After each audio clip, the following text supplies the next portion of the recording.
Welcome to the Blanco Wellness Podcast. Thank you for being here. Take a breath. There is no rush. This episode is for you, and it can wait as long as you need. There are losses for which language is not enough. Not because words are few, but because what was lost is too large to fit inside any of them.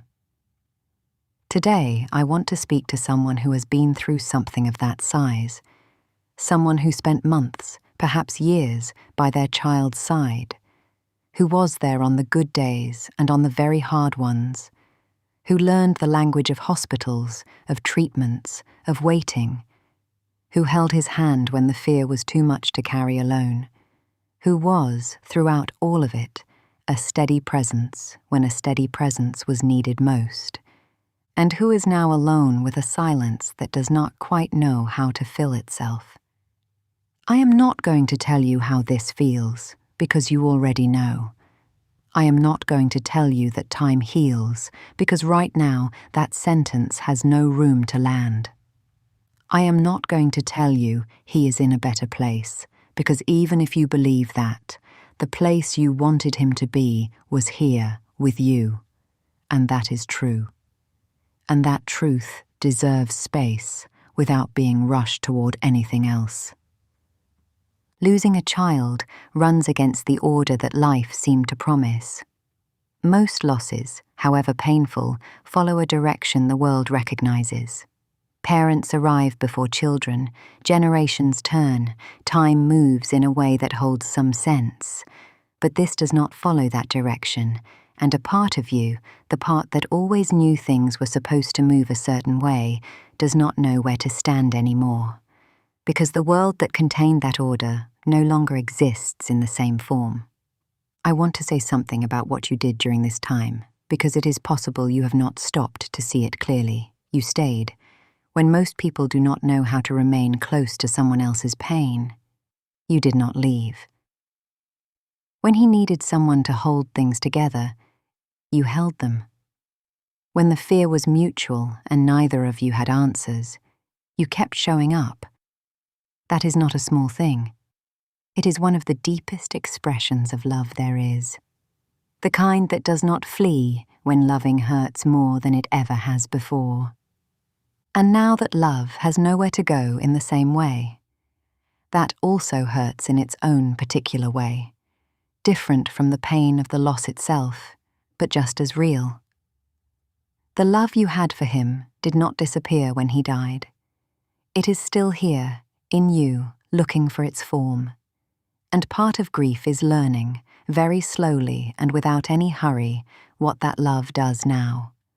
Where it goes, how it transforms, not into something different, but into something that can remain yours without tearing you open every time you feel it. There is no timeline for this. Let that be clear from the beginning. There is no timeline.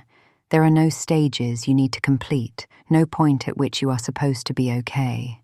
The grief of losing a child does not work that way. Any pressure, internal or external, to recover within some particular window is pressure you do not deserve to carry. Every person carries this at their own pace, in their own sequence, in ways that cannot be compared to any other loss or to anyone else's process. The Buddhists speak of the second arrow. The first arrow is the pain itself, the pain of the loss, the absence, the futures that left with him. That arrow has already landed, and the pain it carries is entirely yours, entirely real, and needs no explanation or justification. The second arrow is the one we fire at ourselves, the idea that we should not be feeling what we are feeling, that we should be doing better by now, that our grief is too long or too heavy or too visible. That second arrow, if you can, put it down. The pain of the first one is already enough. You do not need to add guilt to grief.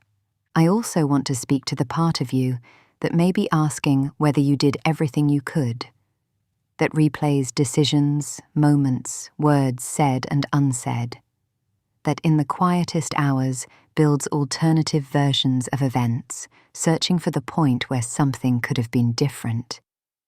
If that voice is active in you, I want to say with complete clarity, what you did was love. It was presence. It was everything a human being can give when facing something no human being should have to face. The outcome is not a measure of what you gave. It is the cruelty of an illness that had nothing to do with what either of you deserved. There is something the Taoists observed about grief that does not try to resolve it, but that sometimes helps to carry it. They said that love and loss are not opposites. They are the same thing seen from two different moments. What breaks when someone leaves is exactly what was built while they were here. Every conversation, every ordinary moment that seemed small at the time and now carries a weight it did not have before. The pain of losing him is proportional to the love you had for him, and the love you had for him has nothing wrong with it. It was real. It was yours. It was his. And that does not disappear. Love does not die when a person dies. It changes form, searches for new channels, sometimes hurts in ways that do not yet have names, but it remains yours. I want to speak to you also about what may come in the months ahead, because sometimes it helps to know that what you feel is part of the process and not a sign that something is wrong with you. There may be days when you wake up and for 1 second, just 1 second, you forget, and then the memory returns and the pain is almost as fresh as the beginning.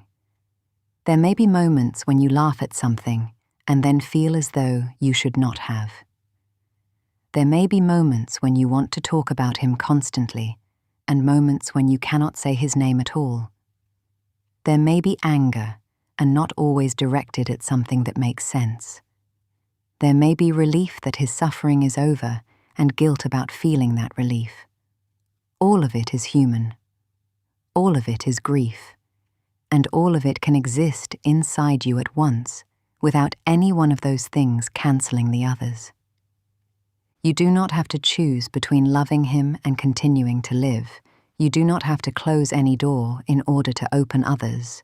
He can remain part of your world, your conversations, the objects you touch and the places you visit and the songs you hear. Grief does not ask you to erase him. It asks you to find, very slowly and without any rush, how to carry him in a way that also leaves room for you to be in your own life. And your life continues. That may be the hardest thing to accept right now, that the world kept turning, that days kept arriving, that at some point you will feel things that are not only pain, not today, maybe not for a long time, but your life is still yours, and he would not have wanted his absence to extinguish it entirely.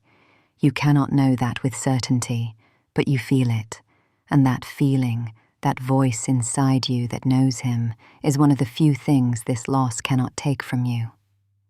Before we close, I want to ask one thing of you. Just one.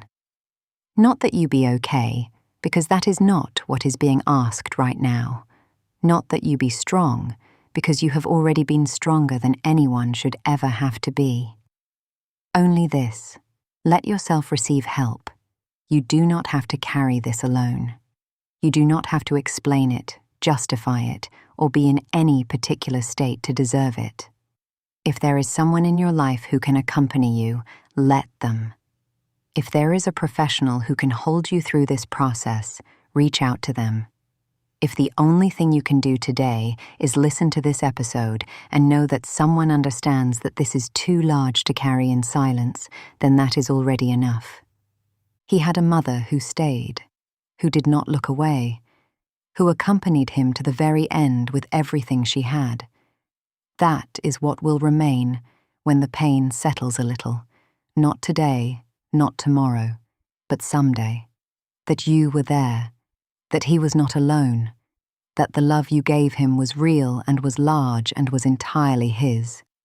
No one can take that from you. Thank you for being here with me today. Take all the time you need. Be well.